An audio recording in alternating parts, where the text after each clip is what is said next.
Қыздыру кезінде сары қоңыр бу және ашық сары түсті тұнба түзіледі. Реакция теңдеуінен көріп отырсыздар, яғни висмуттың негіздік нитратын қыздыру нәтижесінде бізде висмут оксиді, сары тұнба және қоңыр түсті азоттық диоксиді түзіледі. Сумен суланған ұнтақ көк лакмус қағазын қызыл түске бояйды. Яғни бұл жерде орта pH 7-ден жоғары. Реакция теңдеуі көрсетілген. Сандық анықтауына тоқталатын болсақ, ол негізі комплексометриялық әдіс арқылы жүргізеді. Яғни үлгіні қыздырылған азотта ертіп, 0,5 молярлы триллион В ертіндісімен титрлейді. Индикатор ретінде сарғыш ксиленді немесе күлгін пирокатехин алынады. Реакция теңдеуі көрсетілген. Эквивалент нүктесінде есептеуді висмут оксиді бойынша жүргізеді. Яғни оның пайыздық өлшемі 79-82% аралығында болуы қажет. Қолдануына тоқталатын болсақ, тұтқыр, асқазан, ішек жолдарының ауруларында 0,25 және 0,5 грамм аралығында мөлшерде қолданылады. Сақталуына тоқталатын болсақ, висмут негізді нитратын, натрий нитритін жарықтың әсерінен қорғайтын, жақсы тығындалған ыдыста сақтайды. Ылғалдың және жарықтың әсерінен гидролизденіп, азот қышқылына және азот оксидіне айналып кетуі мүмкін. Келесі препарат ол мышьяк препараты. Мышьякты ангидриді. Сипаттамасы: ақ ауыр шыны тәрізді немесе фарфорлы қабаттардан тұратын ұнтақ. Суда өте баяу ериді, 68-80 бөлік. Тұз қышқылы сілтіде, калий карбонатында, глицеринде жақсы ериді. Мышьякты ангидрид бос күйінде өте сирек кездеседі. Табиғатта күкіртті қосылыстар түрінде болады. Олардан ауа ағынымен жағу арқылы алады. Реакция теңдеуі көрсетілген. Яғни мышьяк сульфидін оттегі, яғни ауаның қатысында жағу нәтижесінде бізде ақ тұнба түзіледі. Сары тұнбадан ақ тұнбаға айналады. Нәтижесінде мышьяк ангидриді түзіледі. Мышьякты ангидрид қыздыру нәтижесінде ол буланып, сынауықтың қабырғасында майда кристалдар түзеді. Және де мышьяк ионы сульфидпен әрекеттескенде қышқылдық ортада ол сары түсті гель тәрізді тұнба береді. Міне реакциядан көріп отырмыз, яғни мышьяк ионы сульфидпен әрекеттескен кезде нәтижесінде сары тұнба түзіледі. Мышьяк сульфиді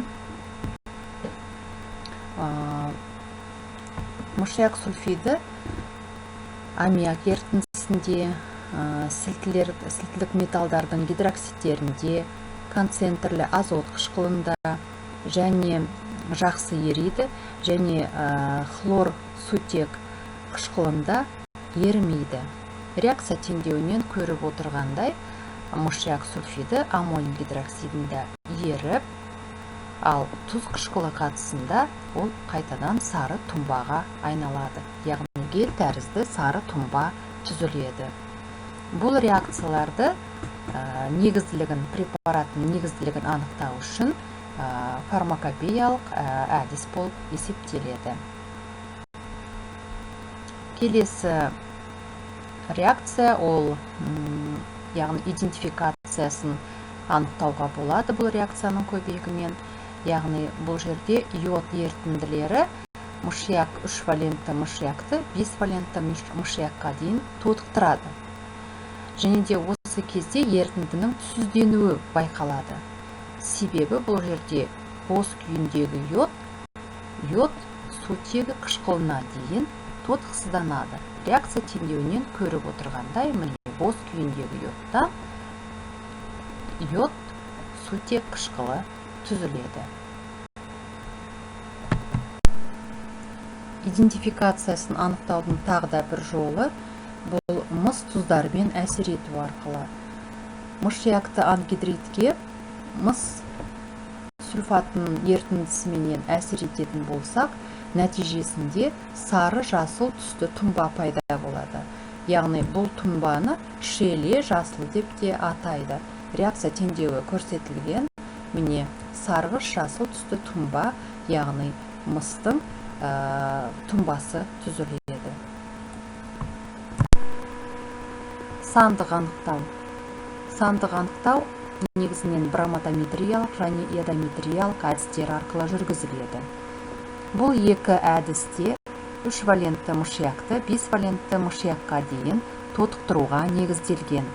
Броматометриялық әдісте мышьякты ангидридті қышқылдық ортада калий броматымен титрлейді. Яғни бұл жерде индикатор ретінде қызыл метил алынады және ерітінді түссізденгенше титрлейді. Реакция теңдеуі көрсетілген. Эквиваленттік нүктеде калий броматының артық тамшысының әсерінен бос күйінде бром бөлінеді. Реакция теңдеуінен көріп отырсыздар, бұл бөлінген бромды индикатор түссіздендіреді.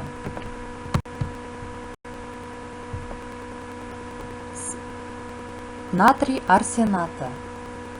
Натрий арсенаты негізінен мышьякты ангидридті 5 валентті оксидіне дейін тотықтырып, натрий карбонатымен өңдеп алады. Тотықтырғыш ретінде азот қышқылы алынады.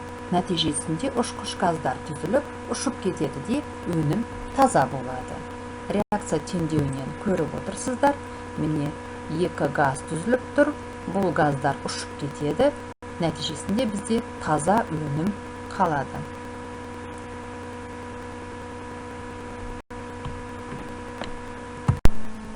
Негізділігін анықтау. Негізділігін күміс нитраты арқылы жүргізуге болады.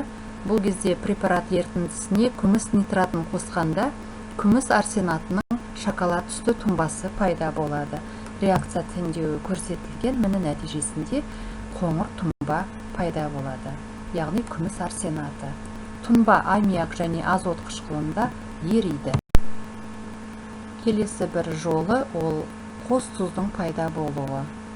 Натрий гидроарсенатына магний сульфатын аммоний ерітіндісі қатысында әсерлескен кезде нәтижесінде ақ түсті тұнба пайда болады.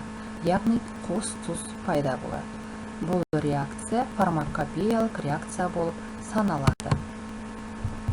Сандық анықтауына тоқталатын болсақ, натрий арсенатын ядометриялық әдіспенен мемлекеттік фармакопея бойынша мышьяк 5 валентіден мышьякты 3 валентіге дейін тотықсыздануына негізделген. Реакция теңдеуі міне бізде көрсетілген, яғни 5 валентті мышьяк 3 валентті мышьякқа айналады. Бөлініп шыққан бос күйіндегі йодты натрий тиосульфаты арқылы титрлейді.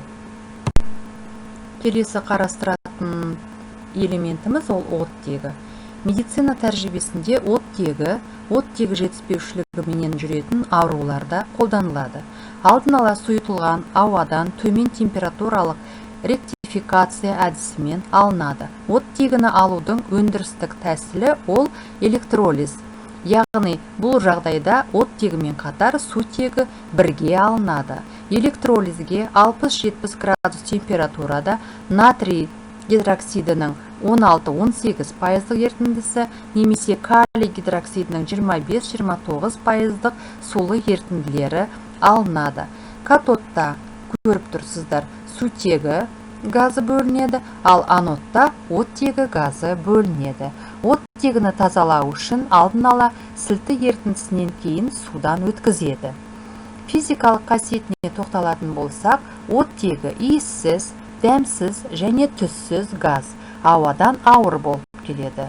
Сұйық және қатты күйінде ашық көк түсті болады. Судың қырғыш бөлігінде және этанолдың 3,6 бөлігінде ериді, жануды қарқынды қолдайды. Оттегісі бар ыдысқа ұшқынды енгізген кезде ол лапылдап жанады. Яғни оттегі жануды қолдайтын газ. Оттегінің идентификациясы үшін оның басқа газ түрінде болатын заттардан ерекше қасиеттерін қолдануға болады. Оттегі және азот тотығының бірдей көлемдерін араластырғанда газдар қоспасы азот оксидінің түзілу нәтижесінде сарғыш қызыл түске боялады. Яғни реакция нәтижесінде азоттың диоксиді түзіледі. Азот тотығы бұл реакцияны бермейді. Оттегі тазалығына жоғары талап қойылады.